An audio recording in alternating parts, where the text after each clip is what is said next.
Bonjour. Nous avons vu comment créer des fonctions, nous n'avons pas vu comment créer des méthodes. Les méthodes sont attachées à ce qu'on appelle des objets, c'est-à-dire des types de variables plus complexes qu'entiers, décimales ou caractères. Les listes sont des objets. Le texte aussi, puisqu'un texte n'est finalement rien d'autre qu'une liste de caractères. C'est ce qui explique que l'on retrouve un certain nombre d'opérations communes entre texte et liste, telles que la possibilité d'en calculer le nombre d'éléments avec la fonction len, ou d'en extraire des parties, ou d'y rajouter quelque chose.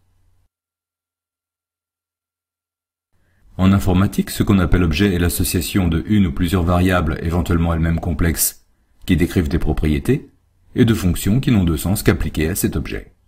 Les variables sont appelées des attributs, et les fonctions sont des méthodes. Je vais tout de suite définir un objet et commencer à l'utiliser. Pour définir un type d'objet, on utilise le mot-clé class, suivi du nom que l'on donne à ce genre particulier d'objet. Disons que j'appelle mon objet lapin. À l'intérieur de la définition de type, je vais définir sous forme de fonction les méthodes qui sont valides pour l'objet.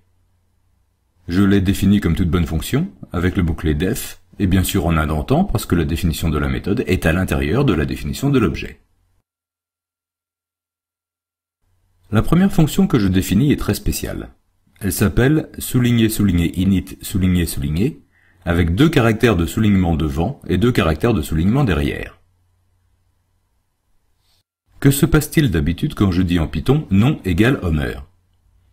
En fait, Python reconnaît, grâce aux apostrophes, que je veux mettre dans la variable nom du texte et que ce texte que j'affecte dans la variable vaut Homer.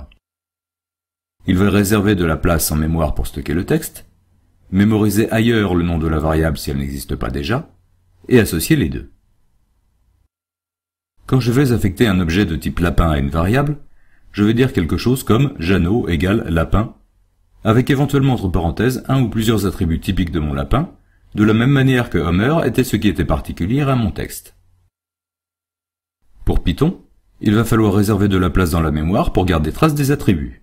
C'est exactement la fonction de ''init'' qui est la méthode qui crée l'objet. Toutes les méthodes ont au moins un paramètre qui a un nom particulier, self. Self veut dire soi-même en anglais, c'est ce que l'on retrouve dans self-service. Self est très spécial.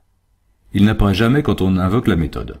C'est un paramètre implicite dans l'appel d'une méthode, en fait, c'est ce qu'il y a avant le point qui sera passé, mais qui doit être explicite dans les définitions.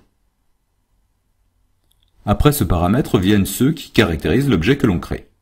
Pour notre lapin, nous n'allons en considérer qu'un, le sexe, c'est vendeur. On appellera avec M pour créer un lapin mâle, et F pour créer une lapine. Et que fait-on dans ''init''?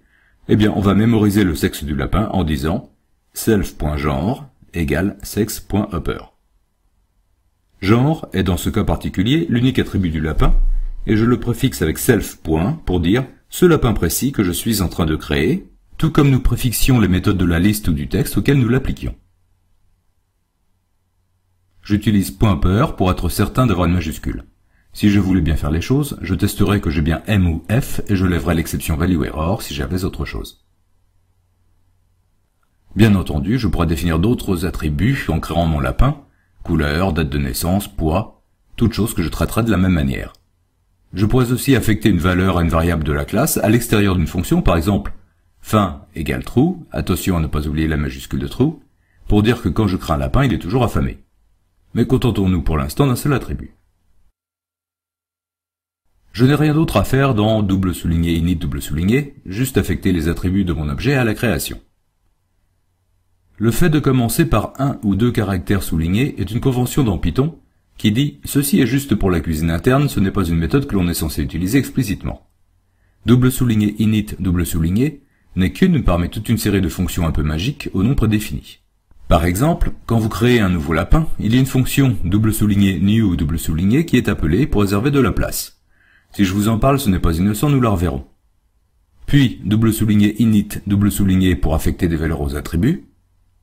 Si l'on ne les redéfinit pas, ''new'' se contente de réserver de la place en fonction de la taille des attributs définis dans la définition de la classe, et ''init'' par défaut ne fait rien.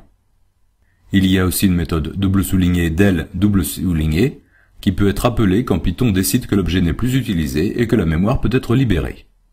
Cela peut être utile quand certains attributs de l'objet sont eux-mêmes des objets complexes, il y a encore d'autres fonctions similaires. Nous avons un embryon de classe, testons-la. Créons un lapin que l'on appelle Jeannot. Jusque-là tout va bien. Affichons-le. Pas d'erreur, mais un message bizarre. Lapin, on sait ce que c'est, la classe, autrement dit le type de données que l'on vient de créer. Instance, c'est une variable particulière de ce type. Et ce qui suit @ est une adresse mémoire qui indique où Python a été mettre les valeurs attachées à cette variable. Pour Python, un lapin est quelque chose de valide, mais qu'il ne sait pas afficher proprement. Vous verrez parfois dans des définitions de classe une explication comme « ceci n'est pas vraiment un lapin », coincé entre 6 guillemets, 3 d'un côté et 3 de l'autre. C'est un genre de commentaire. Pas tout à fait un commentaire parce que si j'ai défini ma classe avec ce commentaire un peu spécial, je peux écrire print Jeannot.doc et l'afficher. Au passage, vous pouvez essayer ce doc avec n'importe quel type de variable. Mais print Jeannot m'affichera toujours la même chose. Si je veux contrôler l'affichage, il me faut définir une autre fonction magique, qui a pour nom REPR qui est l'abréviation de représentation. Cette fonction va simplement contrôler le genre de mon lapin, et retourner lapin mâle. Comme j'ai un accent circonflexe, il me faut l'incantation qui permet d'avoir des accents, ou lapin femelle, suivant le cas. Pour tester, je crée Flopso, une lapine, je l'affiche, et j'ai ce que je voulais. Je peux définir ma représentation exactement comme je le veux. Par exemple, j'aurais pu le définir comme ça. Vous devez vous demander ce que c'est que ce truc. Je vous montre tout de suite. J'espère que vous voyez mieux.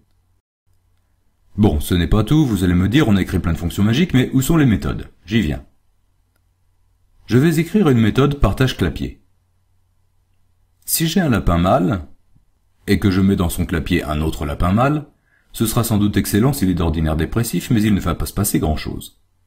Si en revanche, j'ôte le lapin mâle pour mettre un lapin femelle, là, tirons un voile pudique sur la vie privée de nos lapins, et si je le rouvre un mois plus tard, j'aurai sans doute d'autres lapins. Écrivons la méthode.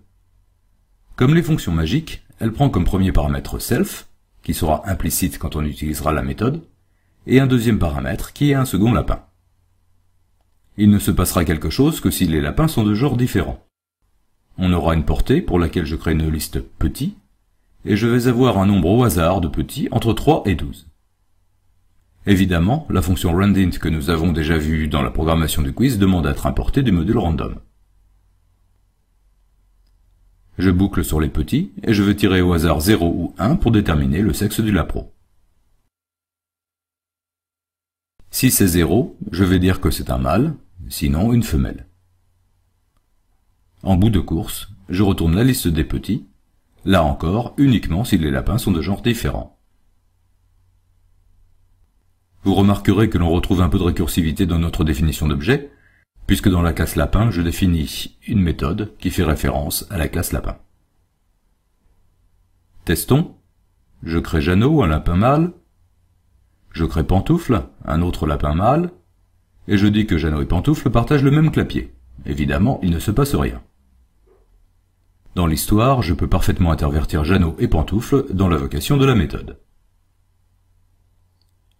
Je crée Flopso, une lapine. Je la mets dans le clapier de Jeannot, et là boum, toute une portée qui au passage utilise automatiquement dans la représentation de la liste la fonction magique REPR . Nous continuerons sur les objets dans le prochain épisode avec un exemple peut-être un peu plus sérieux.